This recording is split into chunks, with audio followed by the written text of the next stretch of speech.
Halo semua, masih ingat sama saya minggu lalu saya siaran di sini. Acara ini namanya Abundant Life. Nama saya Chang Lao She. Abundant Life itu adalah satu acara yang membahas mengenai keuangan yang alkitabiah. Abundant Life ini bahasa Inggris nih.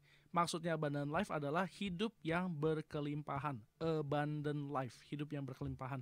Ini sesuai dengan Yohanes 10 ayat 10. Yesus datang supaya kita memiliki hidup yang berkelimpahan. Haleluya. Nah, saya bikin renungan harian setiap hari. Kalau follow IG saya di abundantlife.community. Silakan follow IG saya untuk renungan harian abundantlife.community. Nah, saya bikin acara di radio ini tujuannya supaya orang-orang yang dengar mereka bisa menjadi anak-anak Tuhan yang memiliki hidup yang berkelimpahan, terutama di bidang finansial. Finansial ini sebetulnya adalah milik Allah dan kita akan perjuangkan supaya ini benar-benar ada di dalam orang-orang Kristen. Anak-anak Tuhan harusnya menjadi anak-anak Tuhan yang makmur. Haleluya. Nah, sebelum saya ngomongin tema hari ini, saya mau cerita sedikit mengenai diri saya. Saya ini pekerjaan sehari-harinya adalah konsultan keuangan. Saya adalah konsultan keuangan. Terus saya melayani di Jakarta City Blessing Green Lake.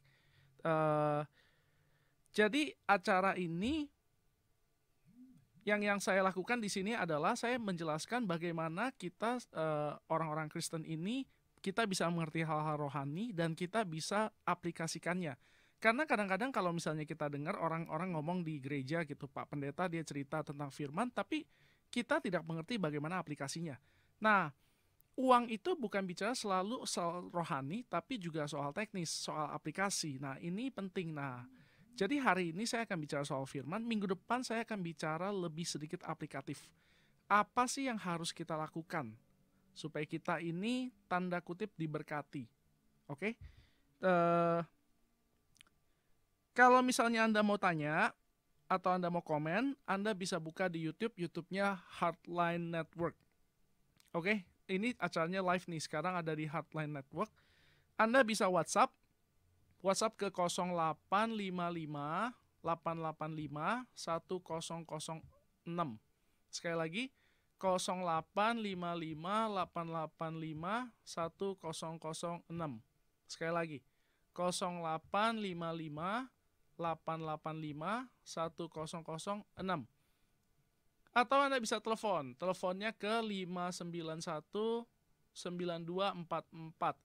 Nah, hari ini tema kita adalah mengenai hal paling penting di dalam keuangan. Nah, apa itu hal yang paling penting dalam keuangan? Ada yang tahu? Kalau tahu boleh ngacung. Di rumah aja ngacung ya, nggak usah di sini. Hal yang paling penting di dalam keuangan, apa itu ayo? Hal yang paling penting di dalam keuangan adalah kita tidak memiliki apapun yang kita pikir kita miliki. Sekali lagi, kita tidak memiliki apapun yang sebetulnya kita pikir kita miliki. Maksudnya apa sih? Maksudnya begini, kita punya pekerjaan nggak? Punya. Kita punya rumah nggak? Punya. Kita punya mobil nggak? Punya. Punya uang di bank? Punya.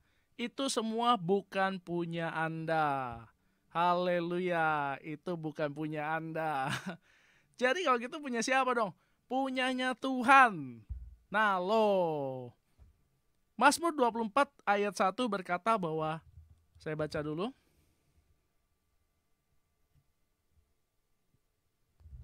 Oke, Mazmur 24 ayat 1 berkata, Tuhanlah yang mempunyai bumi serta segala isinya, dan dunia serta yang diam di dalamnya. Sekali lagi, Tuhanlah yang mempunyai bumi serta segala isinya, dan dunia serta yang diam di dalamnya. Maksudnya apa? Maksudnya Tuhan itu adalah pemilik alam semesta ini. Segala sesuatu punyanya Tuhan. Segala sesuatu punyanya Tuhan. Kita tidak memiliki apapun. Kita pikir kita memilikinya. Kita pikir rumah kita ada sertifikat atas nama kita. Mobil ada BPKB-nya atas nama kita. Buku tabungan namanya nama kita. Tapi sebetulnya kita bukan pemiliknya. Siapa pemilik aslinya? Yaitu Tuhan. Tuhan adalah pemilik dari segala sesuatu yang kita pikir kita miliki. Kenapa ini penting? Kenapa ini penting? Kita ini adalah orang Kristen. Kita adalah orang Kristen. Artinya apa? Orang Kristen adalah orang yang mengikuti Tuhan. Mengikuti Tuhan maksudnya mengikuti firman-Nya. Kalau firman bilang bahwa segala sesuatu yang kita miliki sebetulnya punya Tuhan, artinya segala sesuatu yang kita miliki adalah punyanya Tuhan. Oh, tapi kan kita berargumen nih, tapi kan saya kan yang kerja keras, saya yang pergi ke kantor setiap hari, saya yang diomelin bos, saya yang kerja setengah mati. Atau kalau kita buka toko, kita buka dari pagi sampai malam, kita kerja setengah mati, kita hitung stok, kita suruh pegawai antar dan sebagainya. Itu harusnya uang saya dong, rumah saya beli pakai keringat saya loh, saya nggak minta-minta. Betul, saya setuju. Tapi coba bayangkan kalau misalnya kita tidak punya kesehatan yang dari Tuhan, kita nggak punya mata, kita nggak punya tangan, kita nggak punya kaki, apakah kita bisa lakukan semua itu? Nggak bisa. Ini semua adalah talenta yang Tuhan kasih. Kalau kita bisa nyanyi, kita jadi penyanyi, suara kita yang kasih Tuhan. Kalau misalnya kita berdagang, yang kasih kita otak buat bisa ngitung, tangan kita cepat dan sebagainya, semua Tuhan.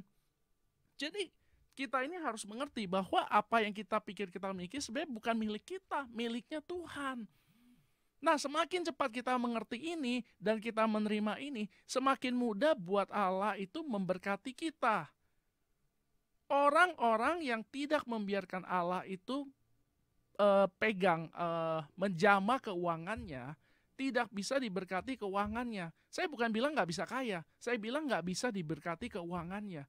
Maksudnya apa? Banyak orang kaya tidak menikmati kekayaannya.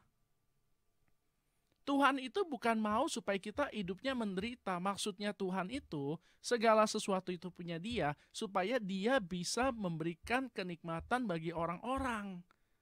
Jadi Allah itu mau supaya orang-orang bisa hidup di dalam kelimpahan. Ini maunya Tuhan nih. Kelimpahan itu bukan kelimpahan kalau kita punya rumah besar, kolam renang, 29 dari 30 hari kita ada di luar negeri, harus kerja setengah mati. Itu bukan kelimpahan. Itu bukan kehendak Tuhan. Enggak, Tuhan mau kita menikmati hidup kita. Nah, caranya kita bisa menikmati hidup kita itu adalah dengan kita mengakui bahwa itu bukan punya kita. Jadi begini nih, saya kasih analogi yang lebih gampang nih. Saya punya mobil. Mobilnya punya saya. Artinya apa? Bensin saya harus isi. Apalagi kalau saya bawa ke bengkel saya harus bayar. Spare part rusak saya harus beli. Pajak mati saya harus bayar. Tapi kalau mobil itu bukan mobil saya, itu mobilnya orang pinjemin saya pakai, saya nggak usah isi bensin, saya nggak usah bayar pajaknya, saya nggak usah beli spare part, saya nggak usah servis, saya cuma tinggal pakai. Nah, Tuhan mau kita memakai apa yang Tuhan berikan kepada kita secara cuma-cuma. Apa maksudnya? Maksudnya begini nih. Ketika kita berpikir nih, saya harus menyediakan buat keluarga saya harus cari uang setengah mati. Tetapi mungkin kita berhasil nih, kita dapat duit nih, tapi kita nggak dapetin sukacitanya, kita nggak dapetin kepuasannya. Kenapa? Karena kita berpikir nih semua bebannya saya. Kita ini sebetulnya bukan pemilik dan Tuhan nggak pernah mau supaya kita ini jadi pemilik. Tuhan itu maunya kita ini jadi pengelola. Kita ini sebetulnya cuma pengelola.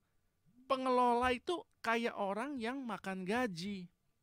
Saya kasih contoh, misalnya saya punya pabrik. Pabrik saya ini saya punya sales. Salesnya setiap hari harus keliling, satu hari 500 km. Ya nggak 500 lah, anggap 200 km. Tapi saya nggak kasih dia kendaraan. Berarti apa? Saya bos yang gila. Saya suruh dia keliling satu hari 200 km. Ini di Jakarta, begitu macet, pasti butuh kendaraan sendiri. Tapi saya nggak kasih dia fasilitas. Saya gila. Nah, Tuhan itu nggak gila.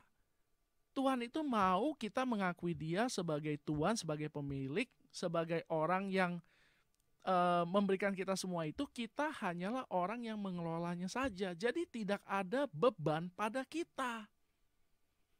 Tidak ada beban pada kita. Jadi tanggung jawab semuanya itu adalah milik Tuhan. Nah, jadi gini nih, kenapa kita takut kehilangan? Kenapa kita takut hilang rumah lah, hilang mobil lah, hilang duit lah, hilang ini, hilang itu? Kenapa kita takut?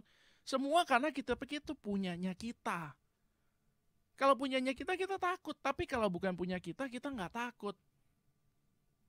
Kenapa? Kalau bukan punya kita aman. Suatu hari, ada satu orang, dia mengundang Yesus masuk ke dalam rumahnya. Ini rumah orang kaya, nih rumahnya kamarnya banyak. Terus Yesus ditempatkan di salah satu kamar. Dia bilang gini, Tuhan Yesus, ini kamar Tuhan Yesus, silakan nyantai. Di dalam ada TV, ada kulkas, ada kamar mandi, terserah Tuhan Yesus mau ngapain. Terus udah gitu, orangnya pikir, wah sudah ada Tuhan Yesus nih, saya aman hidupnya nih.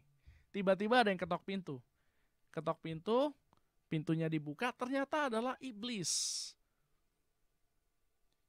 Ternyata ada iblis, lalu iblis pukulin dia, curi semua barang-barang berharganya, emas lah, uang lah, TV lah, semua diambil dicuri, pergi. Dan orangnya babak belur. Wah, gak bisa gini nih kata orangnya. Oke, Tuhan Yesus, saya kasih Tuhan Yesus kuasa atas lantai 2. Lantai 2. Yaudah Tuhan Yesus ada di lantai 2 nih. Tuhan Yesus silakan di lantai 2. Datang lagi, ada yang ketok pintu, tok tok tok tok. Datang bukain lagi, terus udah gitu, ternyata iblis lagi. Terus orangnya pikir, wah Tuhan Yesus ada di lantai 2 nih, Tuhan Yesus tolong. Tapi ternyata Tuhan Yesus lagi sibuk di atas. Akhirnya setan pukulin dia, rampok semua miliknya, pergi, kabur. Terus dia bilang lagi, Tuhan Yesus kenapa saya pukulin? Oh tadi gak dengar, saya ada di lantai 2. Ya udah gini aja lah, Tuhan Yesus nih kunci rumah saya percayain ke Tuhan Yesus nih. Pokoknya nih rumah Tuhan Yesus punya. Oke, begitu ada lagi yang ketok, dibuka. Ternyata iblis, tapi kali ini yang buka pintu adalah Tuhan Yesus. Iblisnya langsung bilang, oh sorry, saya salah rumah. Lalu iblisnya pergi. Nah, kita ini harus kayak begitu.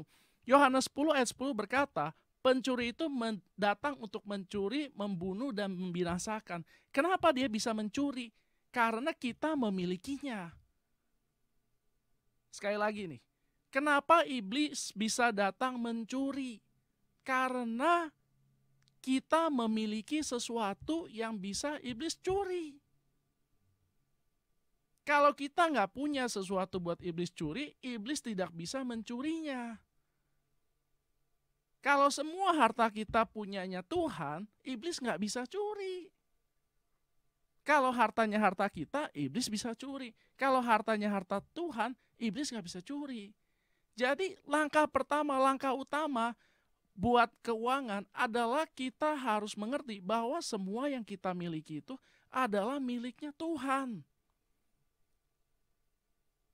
Jadi kita sebetulnya tidak benar-benar memilikinya. Kita ini seharusnya adalah menjadi seorang steward, seorang pengelola, orang yang dipercayakan.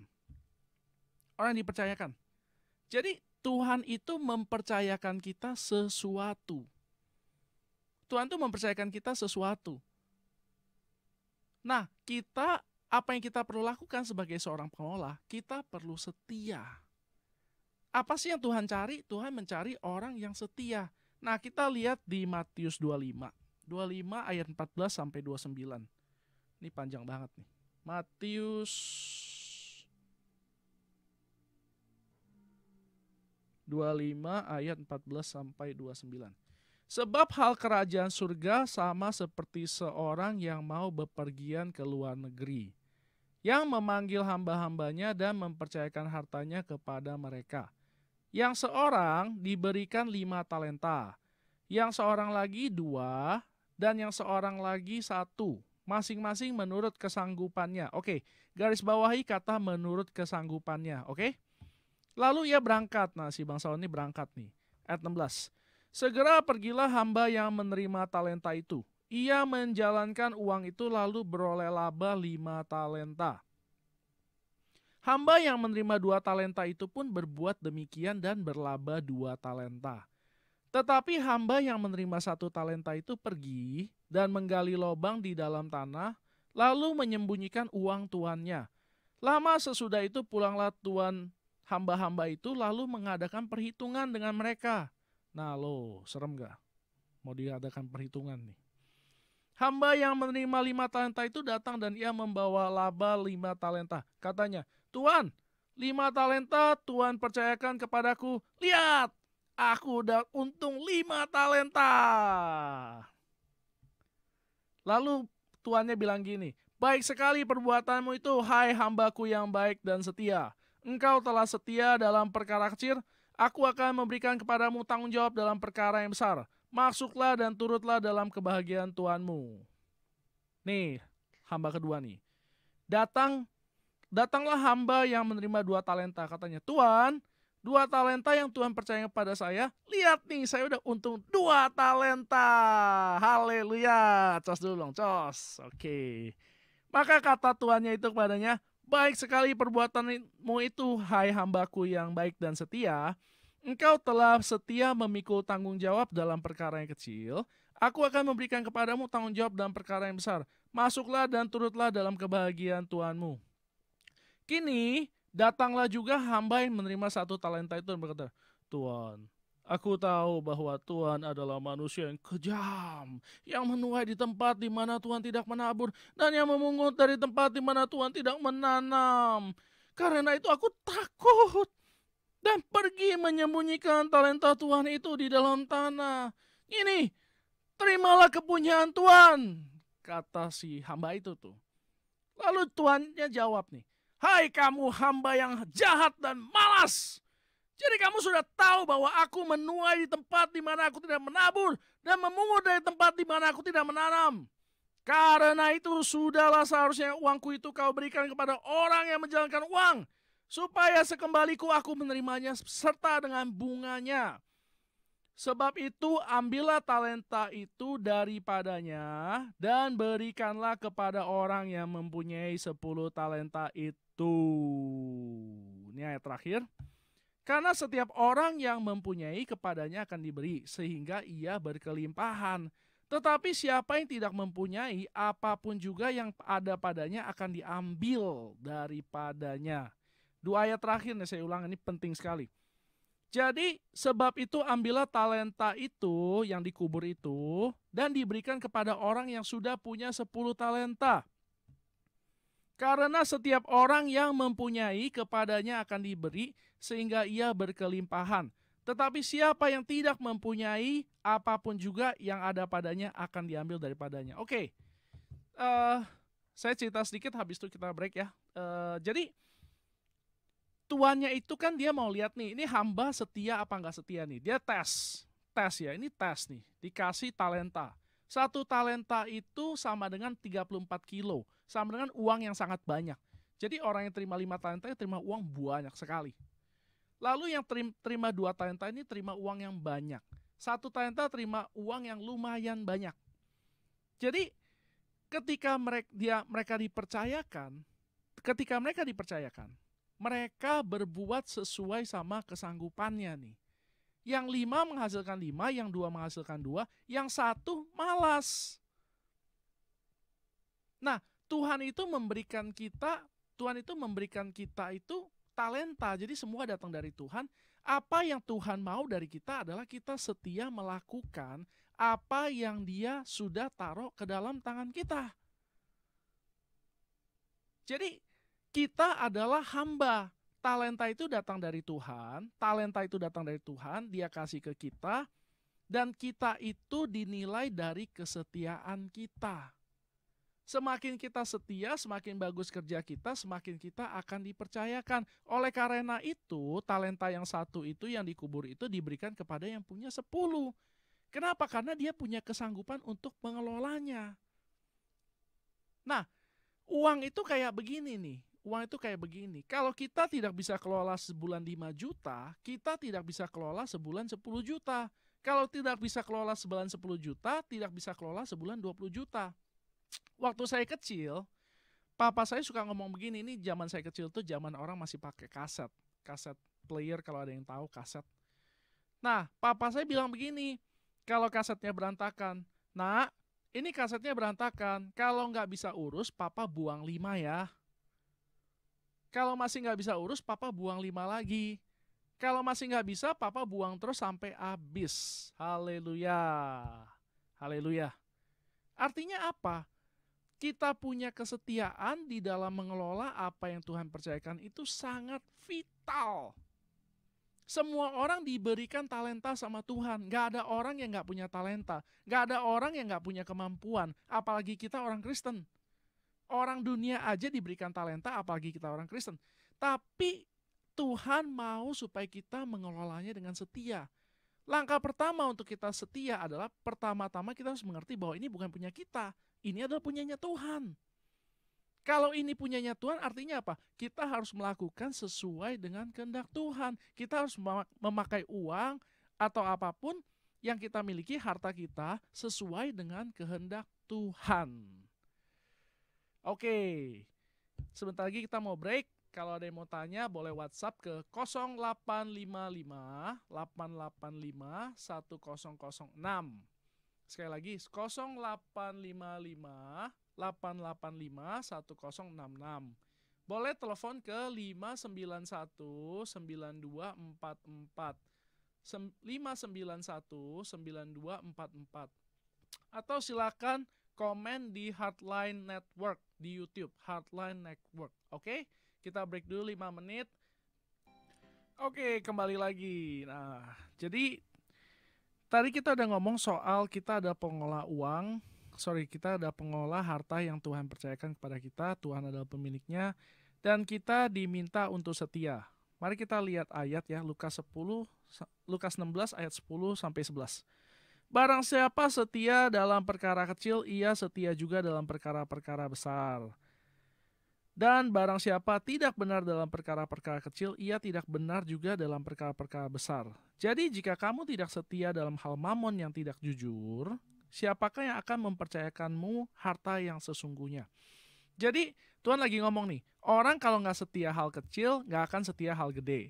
Kalau orang korupsi goceng mau, 1 juta pasti mau. Kalau orang korupsi 10.000 mau, 100 juta pasti mau. Kalau orang nggak benar dalam perkara kecil, dia pasti nggak akan benar dalam perkara besar. Tapi kalau orang dalam perkara kecil setia, dalam perkara besar pun dia bisa dipercaya.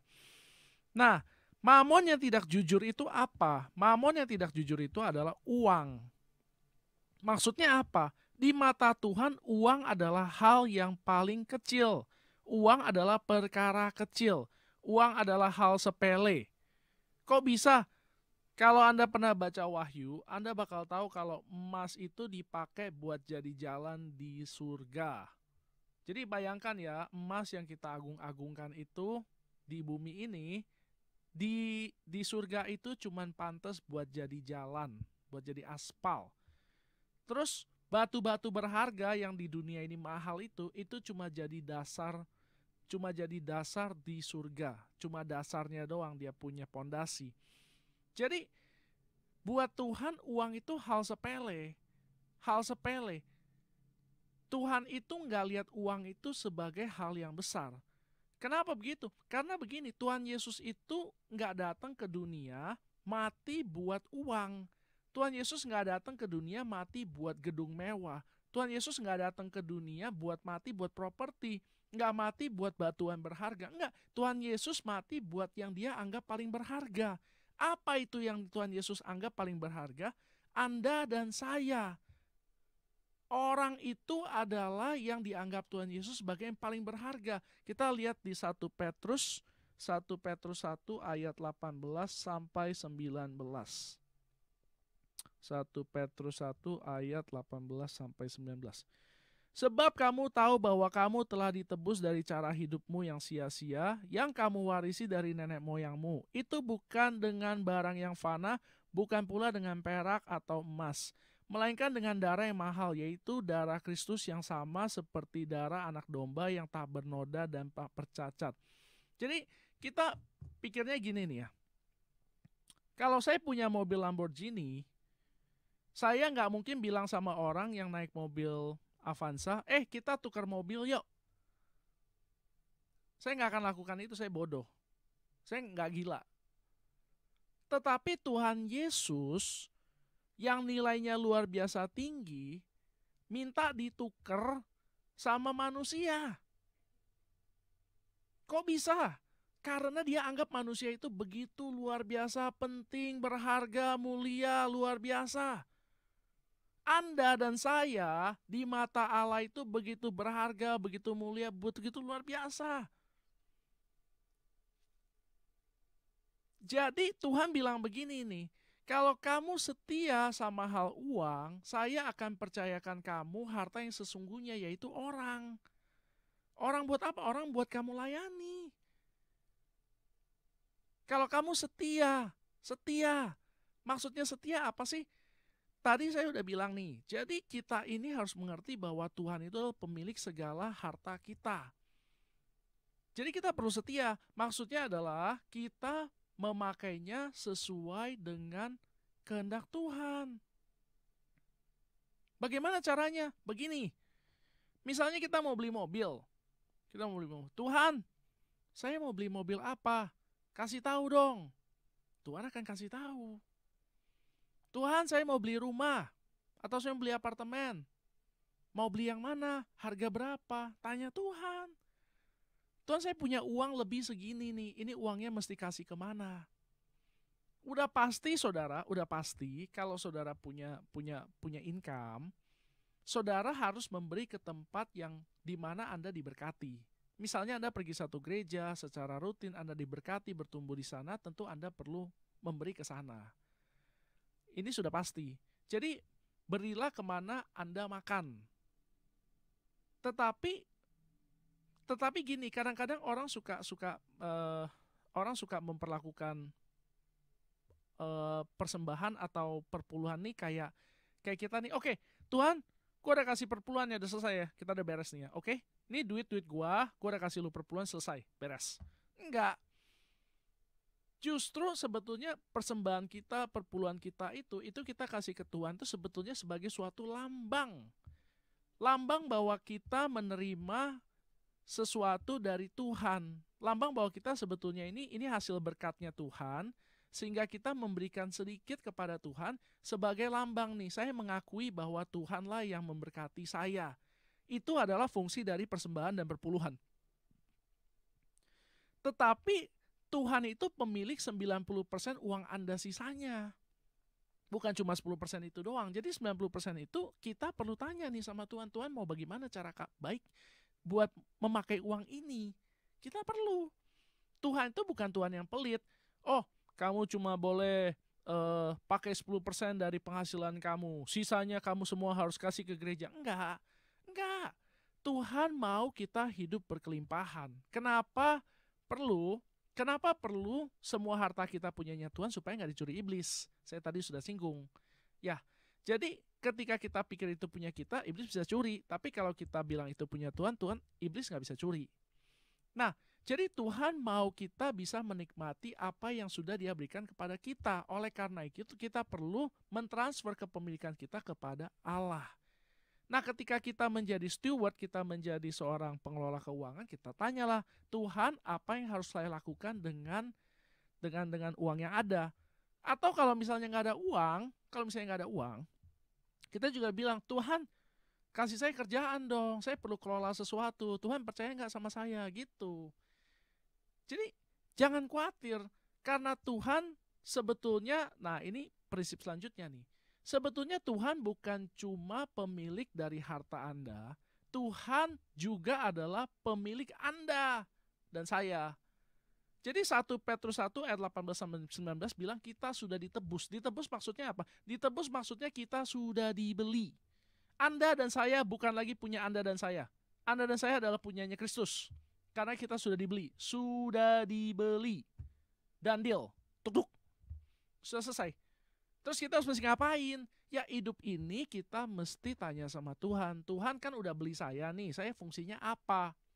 Nggak ada orang beli mobil bagus-bagus cuma buat ditaruh di garasi, ditutup terp apa tuh, buat nutup mobilnya, terus dibiarin bekarat. Nggak ada.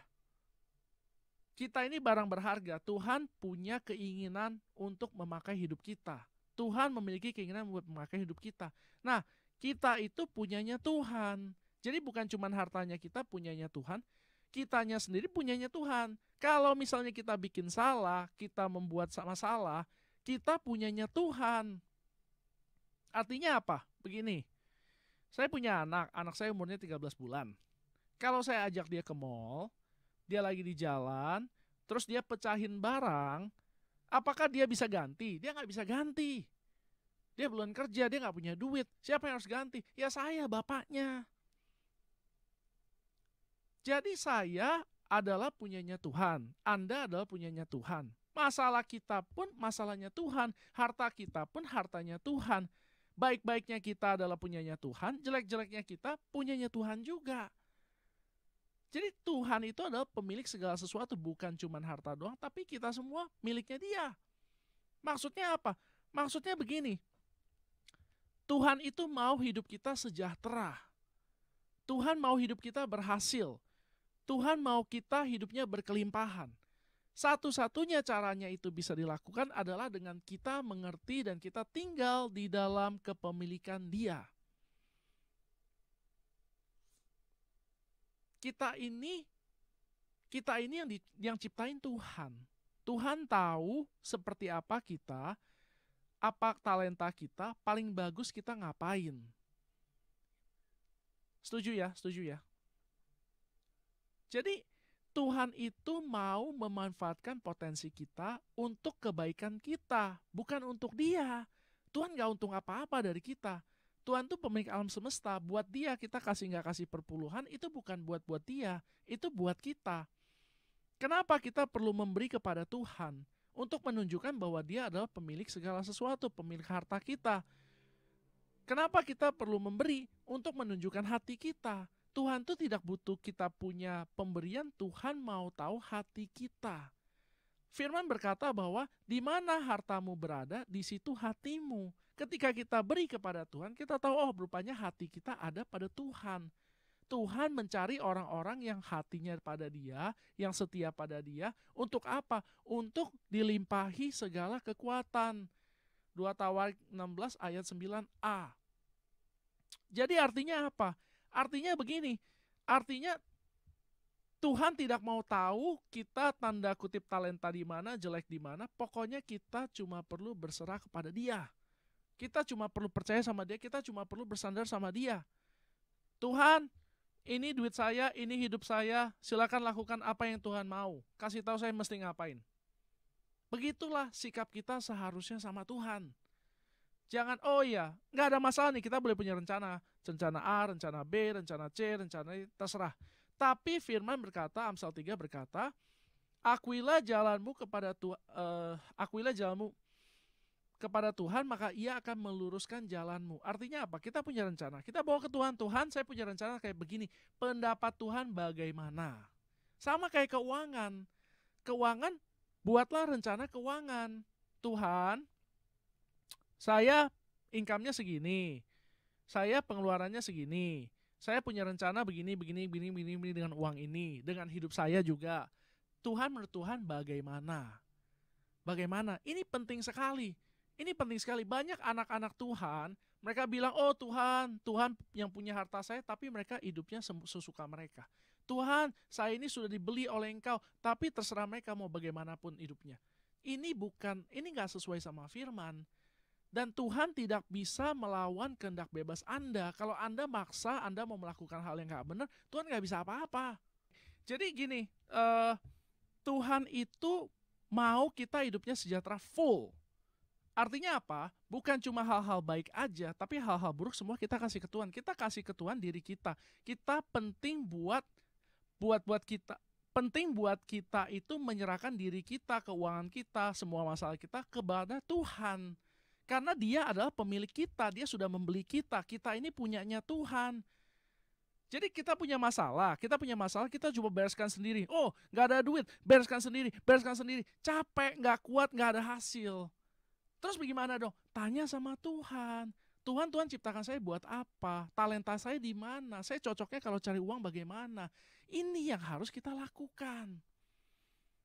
Kita perlu, nah untuk itu bisa terjadi, kita mesti punya hubungan, kita mesti punya persekutuan dengan Tuhan. Tuhan, you love me. Tuhan, kau mengasihi saya kan? Tuhan, kau mengasihi keluarga saya dong. Kalau kami masalah keuangan bagaimana nih? Oke, Tuhan kasih tahu saya mesti ngapain. Nah, ketika kita bersekutu dengan Tuhan, Tuhan akan beritahu. Banyak hal yang Tuhan bisa bukakan kalau kita mau membuka hati kita kepada Tuhan. Tuhan sangat mengasihi kita, Tuhan mau kita hidup di dalam segala kelimpahan. Terima hatinya Tuhan, terima kasihnya Dia. Dengan cara apa? Dengan kita bersekutu. Oke, kita akan break sebentar lagi. Kalau ada pertanyaan silakan hubungi 0855 885 1006, lalu di 591 9244, atau di Hotline Network di YouTube. Silakan komen, kasih pertanyaan. Oke, kita break dulu sebentar. Sampai ketemu. Oke, kembali bersama saya. Nah, sebentar lagi saya mau tutup. Saya mau summary dulu, habis saya tutup ya. Jadi pertama itu, ingat bahwa Tuhan itu adalah pemilik dari segala harta benda Anda.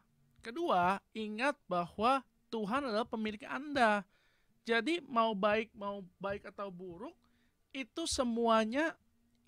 semuanya Tuhan tetap terima. Hidup ini punya kita, punya Tuhan, harta kita punya Tuhan. Tanyanya sama Tuhan, mau mesti bagaimana. Saya mau tutup dengan satu kesaksian saya sendiri. Jadi waktu itu saya nggak punya pekerjaan, lalu saya punya hutang, saya punya KPR, dan pada saat yang sama itu saya harus